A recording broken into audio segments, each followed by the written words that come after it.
from Coffee Party USA and Move to Amend is Egberto Willies.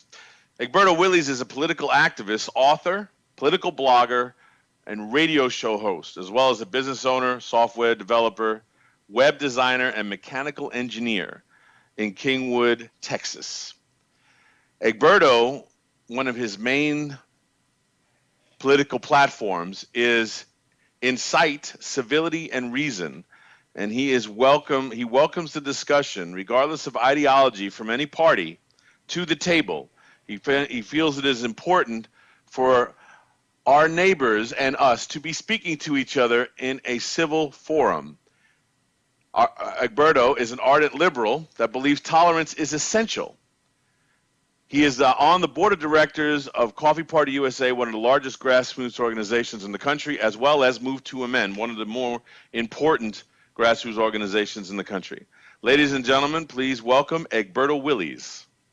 Senor Rodrigo, thank you very much for having me on the program. I really enjoy doing this kind of thing because, as you know, I've always said, unless we're active and unless we're engaging, we're not doing anything. And you know, more than anything else, that's what we need to be doing right now, which is engaging the body politic, engaging the people to make sure that we can actually move forward, to move the country forward. But you all tasked me to discuss how to create and maintain a successful blog. And I'm hoping to take a slightly different take on what folks may expect on that in regards to you know, a lot of people, when they think about blogging, etc., they mostly think about the mechanics of blogging. I'm going to have to go ahead and open an account somewhere and then start to write things down and plug it, which is the last thing you ever think about when you decide that you're going to be a blogger. There are several different kinds of blogs, right? I mean, you could have a company, a software company like I have, and you have a little blog for that software company that you update to give people information of your products and changes that are going to occur. Some people blog because they just like to blog the foods that they have or whatever, but not because you are here at Con. I am pretty sure you are going to want to talk about blogging as an activist. Blogging as an activist is quite a bit different than your everyday blog. So less important it is the mechanics of where you get the blog and etc. But it is something that I think we need to sort of get out of the way first. So without further ado, what I'm going to tell you is, personally, I work with WordPress and I create my blogs on the WordPress. There are several other platforms, Blogger under Google and some others that are out there, and they're all fairly easy to use. The mechanics is simple. The things that you would need to set it up with, it's basic. If you know how to use a word processor, you know how to blog. Most importantly, I think, however, is how to maintain a blog. And by maintaining a blog, I don't necessarily mean the mundane things as backup and storage and all these other things, because most of these things now in today's world, they're handled for you. If you create there are two types. Let's go to the platform of WordPress, using WordPress for blogging. If you're in one of those platforms, if you went with a non-hosted platform, which means it's controlled by WordPress.com, they take care of all these backups and they take care of all these things for you. So that's not a worry for you if you have your own hosted account. Let's say you have your own hosted WordPress account or Blogger account at GoDaddy or wherever you decide to have it. A lot of times, they take care of that homework as well. So then, what is a take that I want to place on blogging?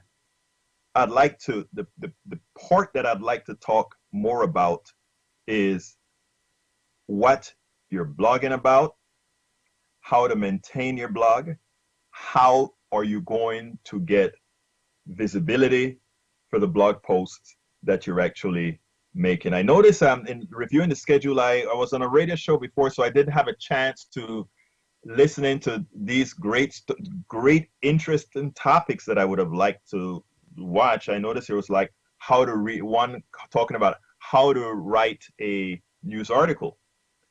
All these things are great. Whoever put this program together, I think they did a great job, because all the pieces that are necessary to create a good blog is right here. So I don't know how many have been to see the different topics, but I want you specifically to look at the topic covered by Stuart Rhodes, which is about maintaining a consistent message.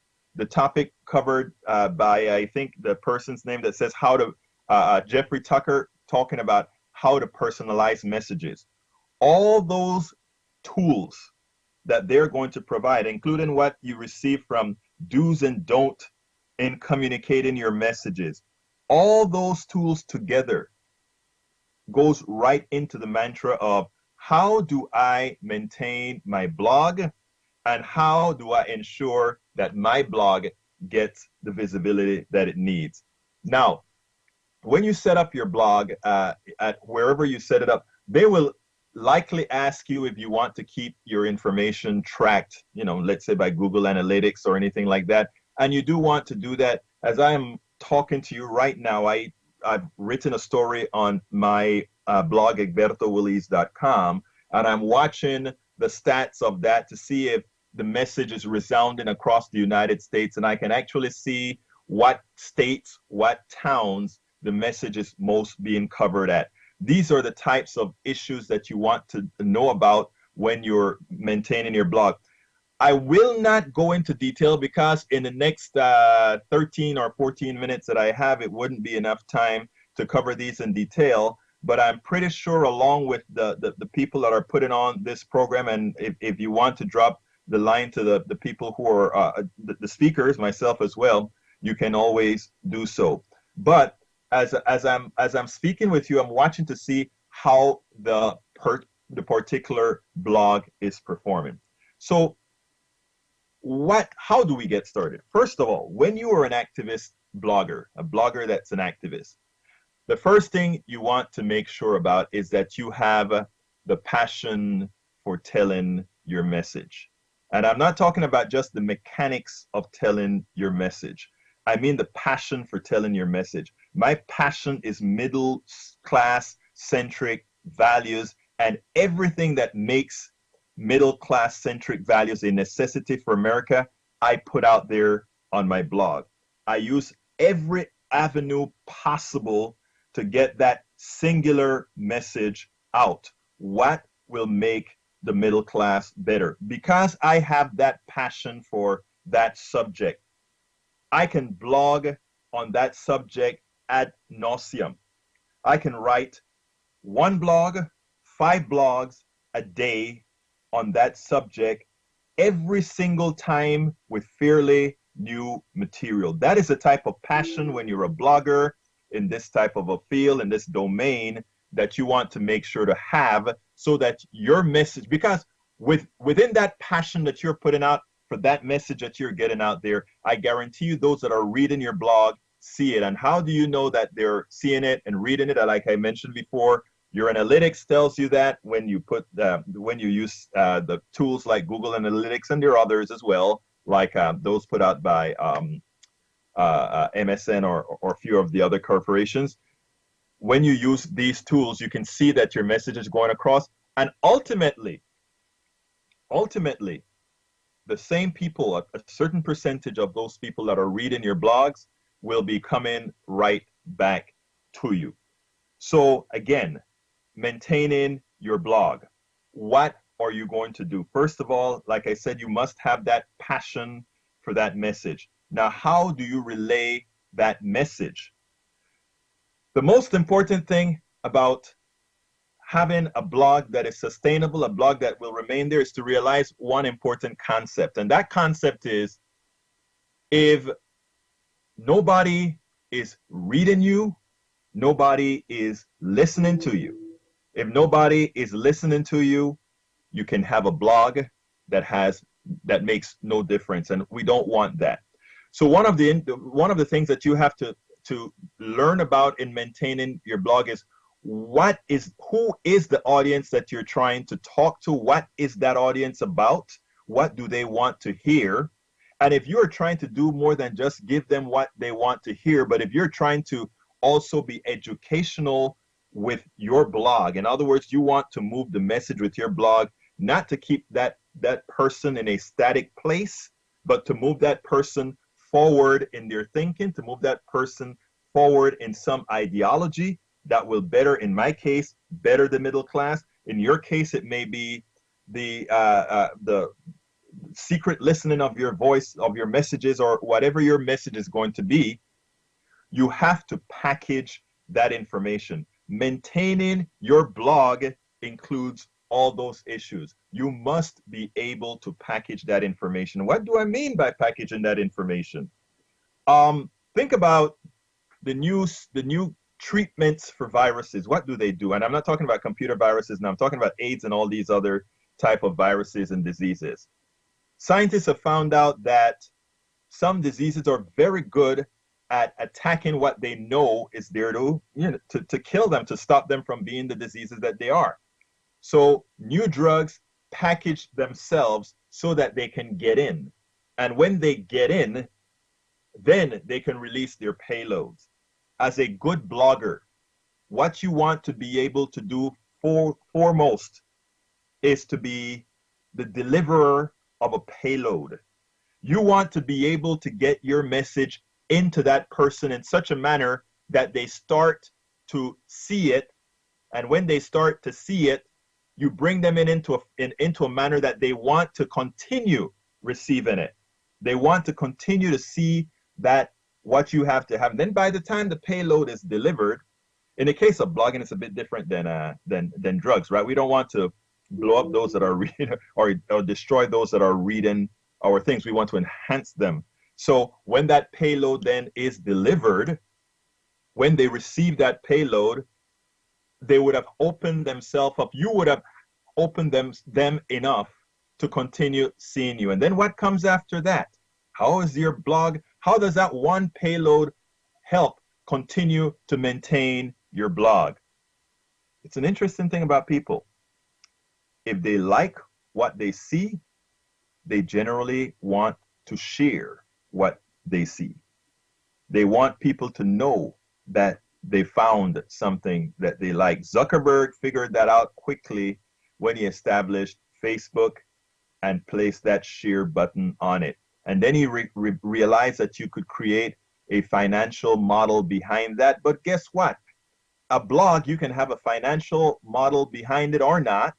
And I don't know if quite know if we want to get into the financial model in this particular portion or this particular side of the discussion. I think it may be outside. In reviewing all the different items that I see on the speakers list, it may be out of scope with this particular panel. But whenever you have your blog, if whatever it's going to be used for, the most essential thing, again, is ensuring that people are going to share what they've gotten from you. Share it. In sharing comes the opening of new, not only new minds for those who now are receiving your messages, but it also brings more people who are going to see you and who will attempt to be a part of this new community that you created around your blog. So in essence, what you're doing is you're expanding your sphere of influence.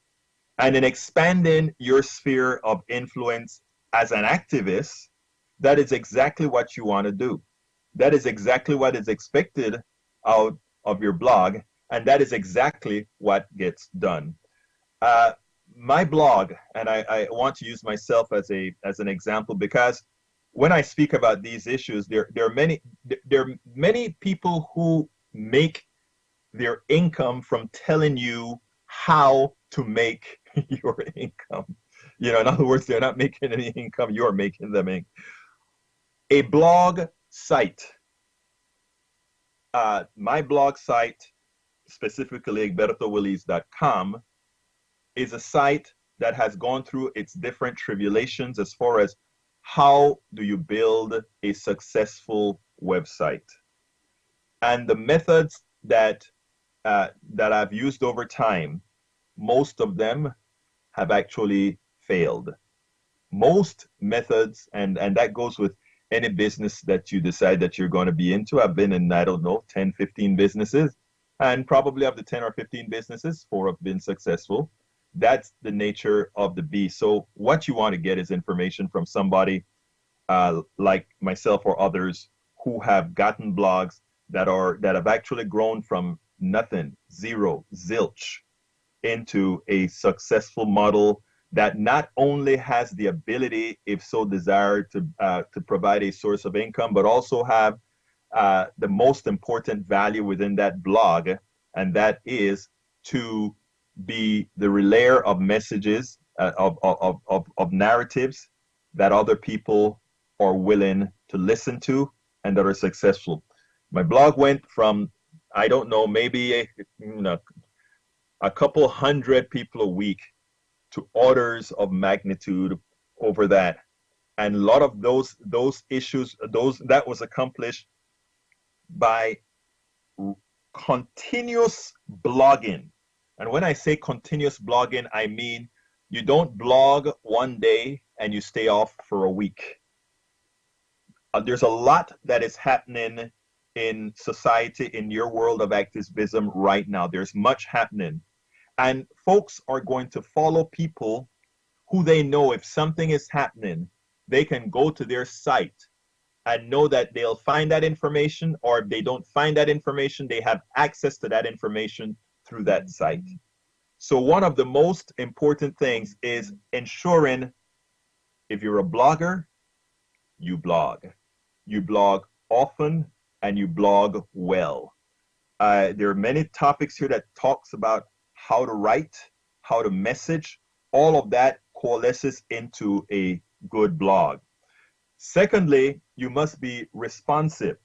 There are a lot of people, when they are attached to you as a blogger, they trust you. And there are times that they want to lay things out to you. It is your responsibility as a blogger to be responsive to those people that effectively look up to you as a blogger. You're no better than they are, they're no better than you are, but you must work with them. Third, it is important not only to work with those that are contacting you, because again, that represents a certain cross-section, but it is also important to read those messages on your blog site. They tell you, they measure the temperature of your audience. They tell you exactly if your message is getting across, and not only if your message is getting across, but if you're telling the story that you're attempting to tell. Because if you're not telling that story as a blogger, as with any other profession that you so choose to go into, you would have failed. So these are very important issues that you want to talk. Like I said, I wasn't going to take the position in this talk as far as simply telling you how to blog, because how to create your blog, because how to create your blog, go to blogger.com or go to wordpress.com and fill out the form. How to maintain your blog, that is all on you. Write every day, write often, be very responsible to your audience, listen to your audience, and remember payload. Before I get off, I want to tell you a little bit about payloads. I write a lot. Jon Stewart is somebody that everybody loves, and I repeat this over and over, so a lot of people, if you've listened to me before, you've heard me say this. People love Jon Stewart, people love Bill Maher. They see a picture of Jon Stewart with a click on it, they click it, and they go to it. However, if I write a story, the TPP will do something, many people will just, TPP. But TPP is a lot more important than anything Jon Stewart has to say. Payload, remember that. It's not a trick, it's just using the tools that you have out there. If Jon Stewart speaks about trade or make any mention about trade that is funny, I will tie Jon Stewart to the TPP. I would write a story, put it together, and guess what?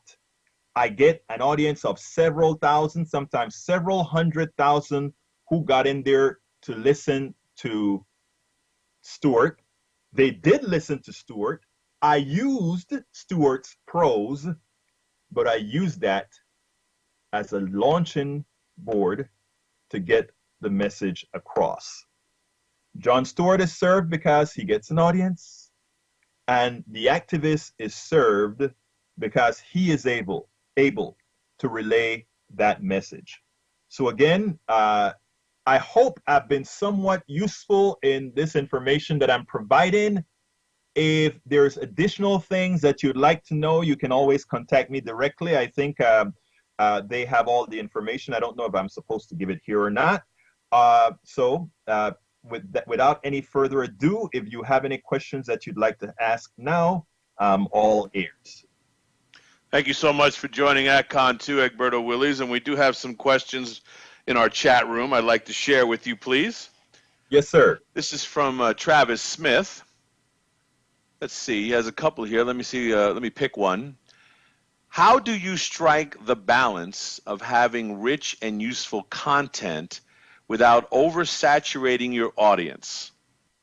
That is a perfect question. And that is why I say look at your statistics on Google, on analytics to see how a message is going. I overdid Jon Stewart the other day, okay? In other words, Jon Stewart was performing very well. So every time Jon Stewart had a topic of interest that I thought would have gotten eyes, I would turn it into the activist message that I needed to tee off of him. But after I noticed I got a decline in people responding to Jon Stewart, and I think that came from people having noticed EgbertoWillies.com, Jon Stewart. The two of them together, we've seen that before. So I had to change the tactic. So oversaturation is something you do have to watch.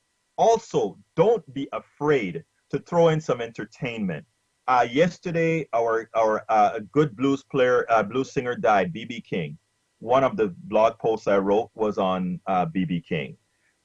Do that so that people they're not only coming there to be given the serious stuff, give them some clickbait, if you will. And clickbait is not only good for them, because sometimes it's good for them not to have anything to worry about. Clickbait could also be good sometimes for your pocketbook on the ads on your site. Oh, another question from Travis. If you know anything about blog pingers, would you recommend using blog pingers, or are those pretty much dead now? I don't know if they're dead or not. I use them. In other words, when I have WordPress set up that it goes to certain pingers. I'll be honest with you, I don't know if they work because Google is so good at your robots coming in and scanning your data for the way they want to index your data. So pingers were good because for bloggers, it tells immediately as you blog a post, it supposedly makes Google aware. But somehow Google hits me so many times. As soon as I drop my blog post, it's up on Google. So I don't know. I wouldn't stop using them. I would continue to use them, but I don't know whether they are value or not. One of the things from working with you that I know that you advocate heavily, I like to talk about, is for organizations that have Facebook pages, you like to advocate incorporating bloggers with their original content as a way to expand the reach of a page's message. Can you expound on that a little bit, please? Yeah, that is important because let's use a Coffee Party as an example. Many folks would like to say, well, let's bring all the traffic to Coffee Party. In other words, or to any other organization. Let's create a blog at this particular Coffee Party site. Have our bloggers blog there. Have those blogs placed inside of the Facebook page for Coffee Party, and then everything goes back to that site, and somehow you build traffic that way. I mean, you'll build more traffic that way initially than you would some of the methods that we use now. There is a better method to use, okay? And this I've shown in the way data is shared. If you have 20 bloggers with their own blogging domains, and they are going to be posting to your particular page, that page will be a vibrant page because all the information is not coming from singular sources. So it has more flavor within the page and people sees it. Additionally, if you want a vibrant page, you want to give folks the ability to have your own message. When I say their own message, people that are blogging for you, you want them to have messages out there that are vibrant, that bring all kinds of people. That's not necessarily your message, because your message is generally singular. So if you have a lot of different messages out there, it creates a much more vibrant community. There's a caveat. Uh, your your if your organization has its dominant papers, its core, you always want to ensure that all those that are blogging independent from you, that are using your platforms, link back to your platform and uses your platform to provide sources of information. Because guess who they are going to bring in? As an example, let me give some examples. I blog for EgbertoWillies.com. I blog for politicsdoneright.com. I blog at dailycoast.com. I blog at Addicted Info and several other places. All those places that I blog at have back ends right back into this organization that I love so much, the Coffee Party. That externality brings all that data, brings people to know something new, the Coffee Party. The Coffee Party learns something from the track back that we have from I Take Liberty with My Coffee, that we have with OurCoffeeParty.com and all these other websites. There is a symbiosis that occurs that grows it. It grows it slower than if we go ahead and say, let's just bring all the traffic to one site, but it's a growth that is long lasting because it is broad. And no one thing can shut down that big umbrella that's placed there. I hope I answered that the way you wanted it, Bobby. Absolutely. No, fantastic. And thank you so much for coming on for AdCon. There's a comment in our chat room I want to espouse on that, both for you and for all our speakers. Yes, any questions for Egberto or all of our speakers, you certainly can go to their personal emails attached to their organizations. Egberto's is Egberto at EgbertoWillies.com and Egberto at CoffeePartyUSA.com. And Stuart Rhodes and the others, I'll be announcing them as well, since that's been asked, and I'll make sure and try and do that at the close of each speaker. Thank you so much for coming on, Egberto Willies. We are glad to have you, and of course, I love working with you and look forward to working with you in the future. Thank you very much, Bobby. It was a pleasure being here.